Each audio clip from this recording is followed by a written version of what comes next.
Hey, it's Stephanie Ferrara, your Empowered Creativity Coach. Welcome to the Empowered Creativity Show. As a project manager in the corporate world, I grew to a point where I knew that I was born for more and I needed to get out. After an accident in 2017, I had my chance. As a Christ-centered business coach, I help women in the early stages of their coaching practice build group coaching programs and online courses for increased profit and impact.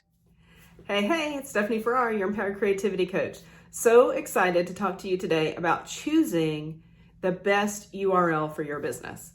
Now, what is the URL? Let's start there. It is the thing after the www dot when you go to a website. And when you're first getting started in your business, I want to recommend that you keep this super simple.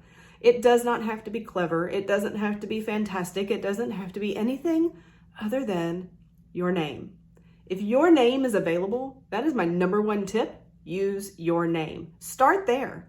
That's what I did for, at least 10 years.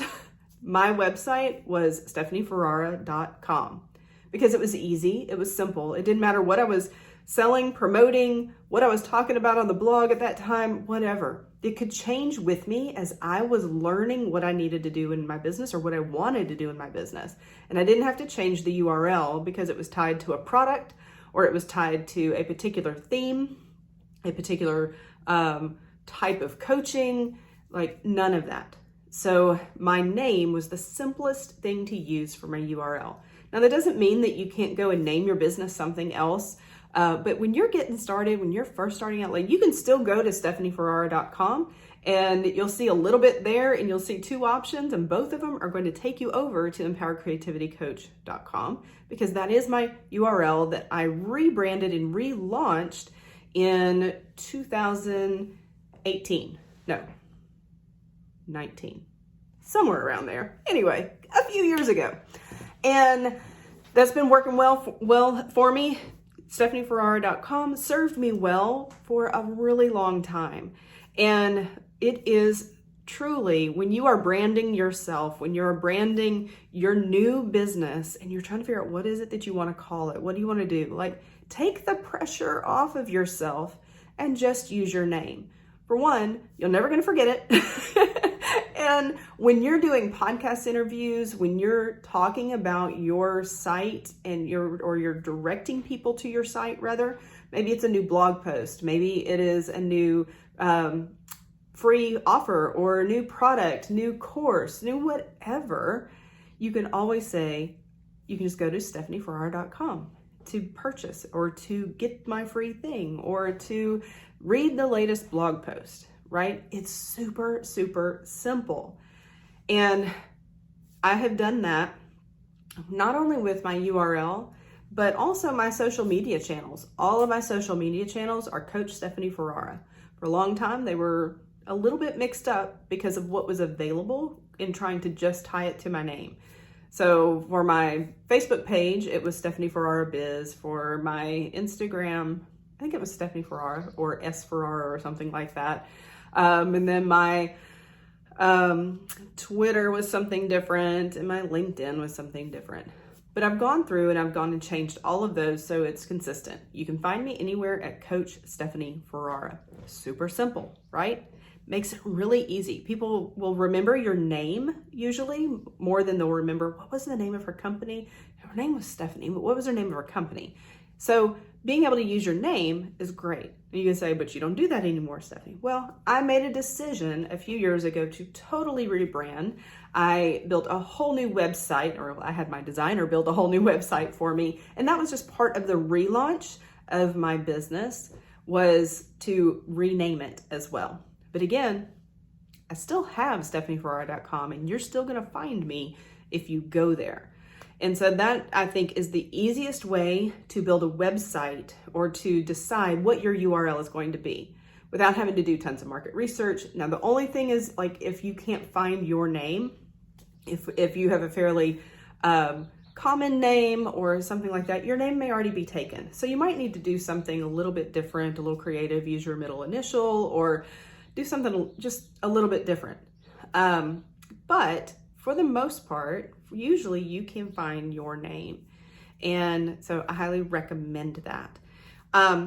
The other thing that I would say about choosing your URL is, even if you choose not to use your name, let's say your name is taken, all the variations of it that you can think of, they're all taken as well. And so you really do need to use more of a company name. That gets more into, what am I going to name my company? So what am I going to name? How is that going to translate into my URL? Again, when you're naming your company, stay away from anything that ties it to one product, one service, one theme. Like your name, your business name can be very generic. It doesn't have to address your niche. It doesn't have to address like who it is you help and how you help them and all of that. That's your messaging. Okay. That ties into your niche statement, your I help statement. That's how you talk about your business. But the URL can be very generic because you may change your mind. You may decide that you want to help people with their finances and then realize, as you're trying to attract them in and help them with their finances, that really there's this other problem, that finances is like the end result of the problem, but there's this other deeper issue that causes the problem with the finances. And maybe you want to address the deeper issue first. Well, that might be a second product. That may be that they're coming to you for you to help them with finances, but then once they realize, okay, well, they've learned how to budget, but they're still struggling, they need some other kind of help. And you may be able to tie that in. Well, if you've only said thebudgetfriendlyperson.com or something, right, then they're looking at just budget. It doesn't allow you as much freedom to expand or even to pivot, which is what a lot of us had to do recently, or last year specifically, is having to pivot in our business. But if you keep your URL fairly generic, your business name fairly generic, then it allows you to pivot, it allows you to expand and offer more services and different things as you grow. And so then the URL will grow with you and you don't have to change it because it's tied. You don't have to do a full rebrand because you tied it to that one product. Like, I own several URLs that are specific to a product. Like, I own brandingispersonal.com, faithhealthandprosperity.com, like envisionyourfuture.com. I have those, but those all direct to a sales page for those products, not to just my generic website. So those are tied to a product because they go directly to the product. But when you're trying to create your general website, your overall branding and messaging and everything, well, not the messaging, but the branding, or how you want people to find you, you do want that URL to be fairly generic. And again, like, my number one tip is use your name if it's available. And number two, find something that is fairly generic, that still ties in and shows some of your personality and could tie in a little bit to what you do, but don't have it so narrow that you can't expand or pivot later when you need to, because you're going to have to. You're going to grow and you're going to want to add new products and different things. Make it so that it will grow with you and won't be tied to just one thing right now. And that's my tip for you for choosing your first URL for your business. For more business tips and inspiration from other business owners, follow, like, subscribe, do all the things here on YouTube, and go and just binge watch. I've got awesome interviews with amazing women in business and some men who, they are crushing it, and they have amazing stories that will inspire you. Because my hope is that if you are sitting on the fence of business, if you have just dabbled in it a little, is that it is your time to go all in. And so definitely go and check out some of the other videos here on the Empowered Creativity Show. Oh, and one more thing.